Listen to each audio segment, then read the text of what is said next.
Hello everyone, I hope you all are doing great. This is your friend Vikram and I welcome to all of you on my YouTube channel English with Vikram.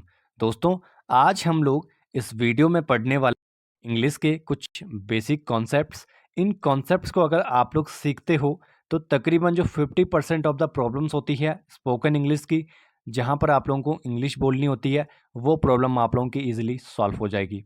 मैं उम्मीद करता हूँ आप लोग इस पूरी video को देखने वाले हो और अगर आप लोग इस वीडियो का कोई भी पार्ट छोड़ते हो तो ये आप लोगों के लिए बहुत घातक हो सकता है। ठीक है, do not skip any part of the video. You may have some complications in the topic that I'm going to deliver you in this lecture. So let's start. So let's begin the chapter. दोस्तों मैंने आप लोगों के लिए एक table बनाया है। ठीक है, यहाँ पर लेफ्ट साइड में मैंने लिखा है इज एम आर, यहाँ पे बीच में मैंने लिखा हुआ है वॉज वर और विल बी। ये मैंने क्यों लिखा हुआ है, एक्चुअली हम इनको पढ़ते क्यों हैं? सबसे पहले तो हमारे माइंड में एक क्वेश्चन रेज होना चाहिए।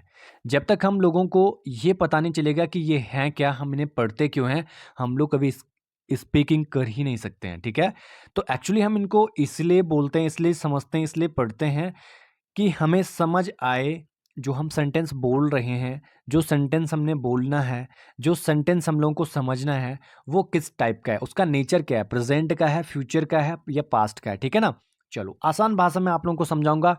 टेंस के नाम से भाई घबराना नहीं है। This is not a kind of the tense, yes that is the part of the tense, but एकदम हलवा आप लोगों के लिए बना दूंगा। आप यकीन कीजिएगा, बस वीडियो को पूरा देखना। और भाई अभी तक अगर लाइक नहीं किया, शेयर नहीं किया, कमेंट नहीं किया और सब्सक्राइब नहीं किया ना, तो एक बार फटाफट से कर दो। चलो शुरू करते हैं। इज एम आर का यूज हम लोग करते हैं प्रेजेंट में। कहाँ पर करते हैं? प्रेजेंट में। जब हमें हिंदी में कहीं पे भी हैं, हूँ, ठीक है, ऐसे शब्द दिखें, जैसे मैं जा रहा हूँ, क्या आ रहा है? हूँ आ रहा ना भाई। हम खेल रहे हैं, अंत में क्या आ रहा है? आ रहा है ना। हम लोग नहा रहे हैं, हम लोग सो रहे हैं, मैं तो पढ़ रहा हूँ, मैं तो खा रहा हूँ, ये प्रेजेंट की निशानी है। वहां पर हम लोगों ने इज एम आर करना है। कैसे करना है वो आगे मैं आप लोगों को बताऊंगा। ठीक है, वॉज वर का यूज कहाँ पे करना? पास्ट में, जो काम हम कर रहे थे पास्ट में। जैसे मैं कल सो रहा था, अंत में क्या रहा भाई? था आ रहा है ना। किसी सेंटेंस के हिंदी में जब अंत में था आए, मैं पढ़ रही थी, अंत में थी आ गया। ठीक है ना, तो वहां पर वॉज एंड वर का यूज करना है। वॉज कहाँ पे यूज होगा, वर कहाँ पे यूज होगा, ये भी बताऊंगा। धैर्य रखेगा, पेशेंस रखिएगा। चलिए आगे बढ़ते हैं। विल बी, जहां पर किसी वाक्य के अंत में हिंदी में गा या गी आए। ठीक है, जैसे मैं कल जाऊंगा, मैं कल जाऊंगी। ऑलराइट, तो चलो इतना तो हम लोगों ने समझ लिया।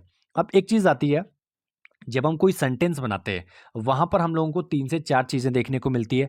एक होता है भाई सब्जेक्ट, एक होता है हेल्पिंग वर्ब, एक होता है मेन वर्ब, एक होता है ऑब्जेक्ट। ठीक है, ये चीजें हैं क्या, अभी आप लोगों के सर के ऊपर से जा रही होगी, but guys believe on me, इसको मैं आप लोगों के बिल्कुल हलवा बनाने वाला हूं। चलो शुरू करते हैं और आप लोगों को दिखाता हूं कि कितना आसान है भाई इंग्लिश पढ़ना, इंग्लिश समझना। बस समझाने वाला बहुत शार्प होना चाहिए। तो दोस्तों यहां पर आप लोगों को एक टेबल नजर आ रही होगी, एक चार्ट नजर आ रहा होगा। सबसे पहले मैंने लिखा हुआ सब्जेक्ट क्या होता है, ध्यान से सुनना।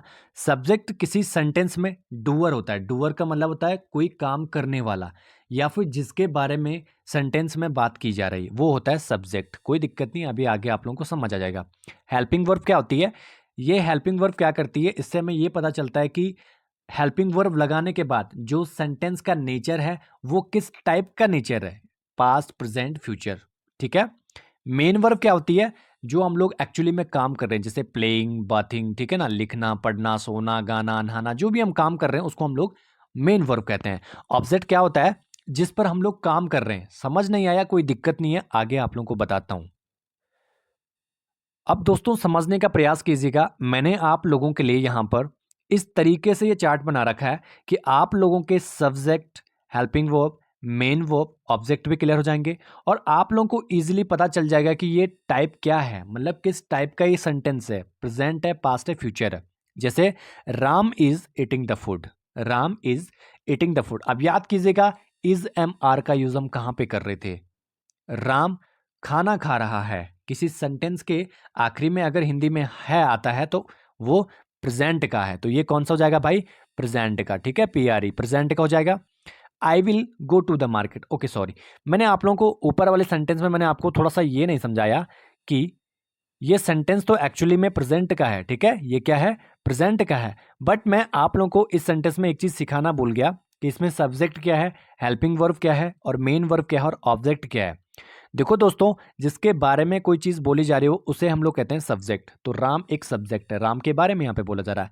इज यहाँ पे एक हेल्पिंग वर्ब है, बिकॉज इससे हमें पता चल रहा है कि सेंटेंस जो है वो कौन से टेंस का है, यानी कि किस काल का है, प्रेजेंट है, फ्यूचर है, पास्ट है, ठीक है। ईटिंग यहाँ पे एक मेन वर्ब है, ठीक है ना, जो खाना खाना है वही यहाँ पे मेन वर्ब है। और फूड पे जो हम लोग काम करें ये हो जाएगा आप लोगों का ऑब्जेक्ट। क्या हो जाएगा? ऑब्जेक्ट। इसी पे हम लोग काम कर रहे हैं। राम के सामने भाई खाना ना होता तो वो वहाँ पे काम ना कर रहा होता, वो खाना ना होता है, खा ना रहा होता वहाँ पे, ठीक है ना। तो चलो इतना आप लोगों को क्लियर हो गया होगा। देखिएगा दोस्तों, दूसरा सेंटेंस में लिखा I will go to the market. I will go to market, इसका मीनिंग होता है मैं कल बाजार जाऊंगा। और गा जब किसी सेंटेंस में हिंदी में आता है, जैसे जाऊंगा, जाऊंगी, तो ये हो जाता है आप लोगों का फ्यूचर का। I will go to market, मैं कल नहाऊंगा, आई विल बाथ, मैं कल लिखूंगा, आई विल राइट, ठीक है ना।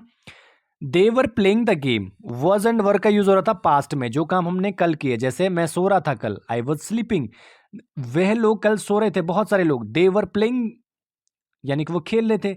दे वर स्लीपिंग, वह सो रहे थे, बहुत सारे लोग, ठीक है। सी वॉज ईटिंग बनाना, वह केला खा रही थी, ठीक है। सी वॉज ईटिंग द बनाना। तो मैं उम्मीद करता हूं दोस्तों कि ये जो चीजें हैं आप लोगों को इजीली क्लियर हो रही होगी। वॉज का यूज और वर का यूज कहां पे करना है? पास्ट में। वर का यूज करना है जब बहुत सारे लोग हो, जैसे दे वर प्लेइंग द गेम, वह बहुत सारे लोग क्रिकेट खेल रहे थे, कोई भी गेम, फुटबॉल खेल रहे थे, जो भी कर रहे थे, ठीक है। सी वॉज ईटिंग द बनाना, ये सिंगल है भाई। सी मतलब वह एक सिंगल लड़की है, वो बनाना खा रही थी, तो वॉज हमने यहाँ पे यूज किया, ठीक है। तो दोस्तों अभी तक हम लोगों ने सीखा था कि सेंटेंसेस के जो टाइप्स हैं वो किस तरीके से हम बोल सकते हैं। सब्जेक्ट क्या होता है, ठीक है, हेल्पिंग वर्ब क्या होती है, मेन वर्ब क्या होती है, ऑब्जेक्ट क्या होता है। बट अब हम लोग सीखेंगे, हमने जो सीखा, इनको इंटरोगेटिव कैसे बनाना है, यानी कि इनके क्वेश्चन मार्क्स कैसे बनाने हैं। भाई कोई हमसे अगर पूछे कि भैया इस सेंटेंस को इंग्लिश में बोलो, क्या आप कल सो रहे थे, तो वहां पर तुम मेरे चैनल को मत देखना, आपने चैनल तो देखना है बट मेरी वीडियो को भी देखना है कि सर ने हमें क्या पढ़ाया था, ठीक है। तो देखो हेल्पिंग वर्ब जो होती है ना, उसको आगे ला देना है, ठीक है। जैसे इज शी गोइंग मार्केट, यहां पे क्या है, देखो ध्यान से देखना। शी इज गोइंग, मैंने यहां पे एक सेंटेंस लिखा हुआ है, इसको इंटेरोगेटिव बनाना है, क्वेश्चन वाला हमने बनाना है। तो जो इज है उसे ला दो आगे, और जो सब्जेक्ट है उसे कर दो इसके जस्ट पीछे। तो बन गया ना इज शी गोइंग, और क्वेश्चन मार्क लग गया पीछे। बताओ इतना आसान है यार। अभी तक आप लोग माथा पटकते हो कि भाई हमें ये समझ नहीं आ रहा, हमें वो समझ नहीं आ रहा। आप लोग राइट प्लेटफॉर्म पे आओ, राइट टीचर्स के साथ जुड़ो, आप लोगों को इंग्लिश में बहुत मजा आएगा दोस्तों, बहुत मजा। बहुत इजी सब्जेक्ट है, this is not an intellectual subject भाई, कोई बहुत बड़ा तीर मारने वाला काम नहीं है, ठीक है। चलो दूसरा सेंटेंस में लिखा हुआ है are you eating the food. देखो सबसे पहले हम लोगों को सेंटेंस बनाना है I am eating the food, मैं खाना खा रहा हूं, ठीक है। अब इसको आपने क्या बनाना है आप लोगों ने? क्वेश्चन मार्क वाला, यानी कि इंटरोगेटिव। तो आप बनाओगे are you eating the food, सामने वाले को पूछ रहे हो कि भाई क्या आप खाना खा रहे हो, are you eating the food.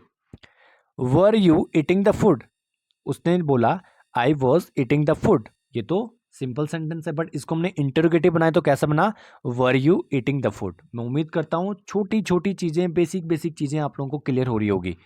और लास्ट है आई विल स्टडी, ये नॉर्मल सेंटेंस है, इसको हमने अगर इंटरोगेटिव में बदलना है तो इसको भाई क्या करेंगे हम, जो इसकी हेल्पिंग वर्ब होगी, ये शॉर्ट में लिखा हुआ है मैंने, ठीक है ना। इसको विल लिख सकते हैं हम, जो मैंने आई विल लिखा हुआ ना इसको विल लिख सकते हैं, तो विल यू स्टडी, ठीक है। तो दोस्तों ये था आज का लेसन भाई। मैं उम्मीद करता हूँ आप लोगों को कुछ ना कुछ समझ आया होगा इस वीडियो से। So hope you have got lot of knowledge, basic knowledge मैंने आज आप लोगों को बताया। तो अभी तक अगर आप लोगों ने भाई हमारे चैनल को सब्सक्राइब नहीं किया तो भाई पहले चैनल को सब्सक्राइब कर देना भाई, बहुत ज़्यादा मेहनत लगती है इस प्रकार के कंटेंट लाने के लिए। एंड ऐसे ही प्यारे प्यारे कंटेंट आप लोगों को हमारे चैनल पर दिखेंगे, धमाकेदार वीडियोज़ अभी आप लोगों को देखने को मिलेंगे आगे। So thank you so much, catch up you soon in the next video.